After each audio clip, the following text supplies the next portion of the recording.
Naniniwala ka ba dun sa kasabihan na kapag para sa'yo, ibibigay sa'yo?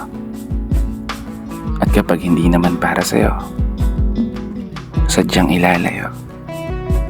Kasi alam mo, may mga bagay sa mundo na kapag ginusto mo, kahit anong pihit, mahirap makuha. May mga plano, may mga hiling na kahit hindi mo ipilit, ibibigay sa'yo ng kusa. May mga pangarap na bago mo matupad, kailangan mo munang magdusa. Kailangan mo munang masaktan at paulit-ulit na makaramdam ng pagkatalo.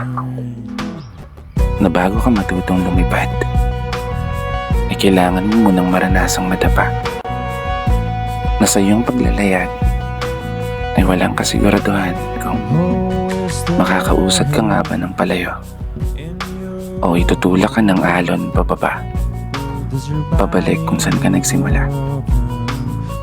Kasi alam mo, kahit ipilit mo ang gusto, kung sadyang hindi para sa'yo, kahit ano pang gawin mo, malabong magkatotoo. Kaya huwag kang matatakot na matalo. Dahil sa oras na hindi umayon ang una mong mga plano, gumawa ka muli ng panibago.